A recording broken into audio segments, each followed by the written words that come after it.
Alright guys, I am back with another video. Now, I wanted to record this one because I wanted to kind of reflect on why I got into GameStop in the first place. And, it's tough for me to say because, I've heard about GameStop after the run already, and people I thought, just like any other people, I thought it was done, over with, right? That, they cover and all that stuff, right?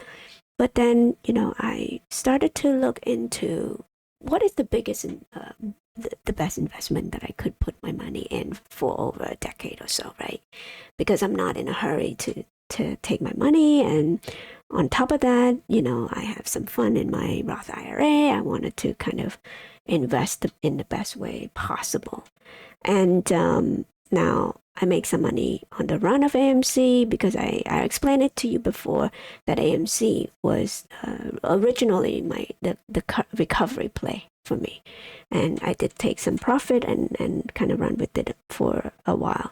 But I did jump back into it because of the narrative that, it's going to be the same as GME. And that's the narrative that has been kind of like playing my mind. It's like, since AMC is cheaper, I'm going to buy into AMC. It's just going to be like GME.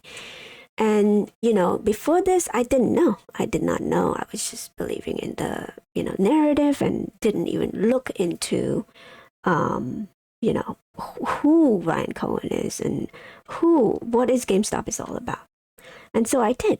I did look into Chewy, the Chewy, when he was on Yahoo Finance or even MSNBC, kind of promoting Chewy at the time because he sold it to PetSmart for a couple $1 billion or something, and that's what he got his. That's why he got his name put on the map. It's because it was a good deal for him, right? But anyway, so when I look into him and kind of research into the guy, it is the catalyst that makes me like, yes, this company is going to do very well, right, under his leadership. And so let me show you what I mean by that. And I'm sure if you are following GameStop, you know what this is. But let's just listen in, okay? Before we get started with procedural matters, I would like to turn it over to Ryan to say a few words. Oh, let's go, Ryan! Thanks, Mark, and hi, everyone. I will speak briefly. My father always told me, talk is cheap, actions speak louder than words. Hell yeah. My responsibility is making sure GameStop is run by managers who treat company money like their own. In corporate America, the people in charge, the professional directors and management teams, are not aligned with shareholders. They are always the recipient of stock grants. However, they rarely purchase company shares with their own savings. There's a big difference between risk-free compensation for showing up and putting a meaningful amount of your own money at risk. As a result, money is wasted, work is delegated, and a lot of time is spent managing to short-term expectations and pandering to Wall Street. I like people who roll up their sleeves and do real work. People guided by principles, not robots who seek to rest and vest. In corporate America, there's no shortage of overpaid executives, bad capital allocation and chronic waste, and serial delegators. Much as this behavior is both predictable and reprehensible, it is precisely what creates opportunities. Thank you for being a shareholder. And that's precisely why I invest into this company, because of that. Now, I view him as this, no, I don't know the guy personally, obviously, but just from the way he talk, and not just talk, again, he said talk is cheap. He's shown it time and time and time again that under his leadership, GameStop has improved dramatically, regardless of what the news media is telling you. And yet, you have people like these people, and you know that the news are owned by the very people that bet against retail. And they've been taking retail's money for a very long time. They would rather tell you to buy things that they own at an overinflated price. Like, I don't know. Look, if you love Apple, whatever. But Apple, Nvidia, whatever, anything at all that will cause retail to lose money, they will push it so that you could buy it. Like this particular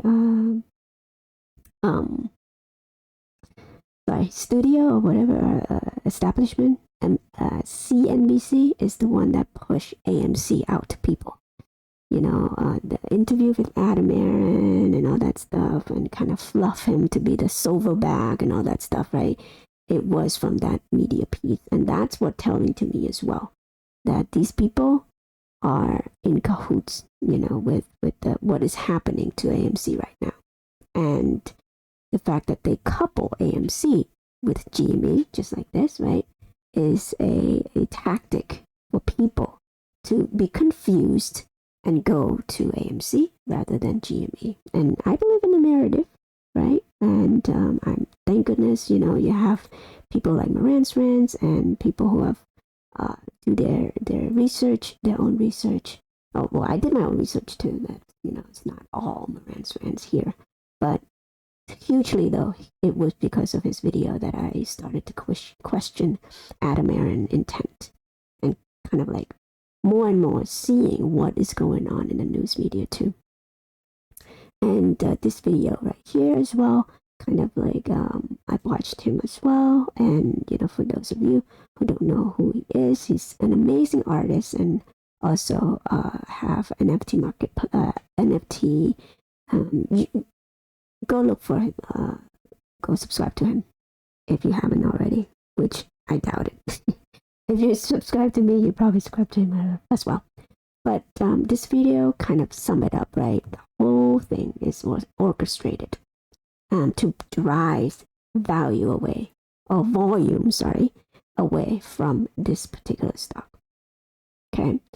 Now, the reason I feel like the reason why people hate him, the establishment, is because he said what he said, and he does what he intended to do, which is to make this company the best company ever created, right? Or at least to make this company the best turnaround story, the success that it's gonna be. Now it's slow, I get it, but hey, he's only been here in less than 3 years. Come on, you guys. Like, but these guys, these news media, they knew that. They knew that the turnaround story is take a long time to turn around a company, but yet they still, in short term, they are trying to scare people away from this company, right? And misleading into thinking that, oh, it's done, it's a brick and mortar, and they sell the same thing, and blah blah blah, right? Every single thing that they tell you is completely misled, or they just don't know, right? They don't read the balance sheet themselves. They just report whatever is right in front of them, and that's what's wrong with the state of journalism nowadays. They're bought. They're just mouthpiece. Here's a piece of card, read it, and put some emotion into it. That's it, right? They don't do their own analysis. And if they do, they're paid to find something negative about this particular investment. But if they want to push something to you that, oh, it's a good buy or whatever, they would find everything right about the company, right? But hey, I am biased because I own this company, so don't take my word for it. Go do your own research. Go do the research that you need to do on Ryan Cohen. All right, so that's it for this particular video. I just want to kind of make my present known, I guess. No, I haven't made a lot of video lately, so I just want to get back to the swing of things here. Alright, guys, I am gonna sign out and might put out another video. So,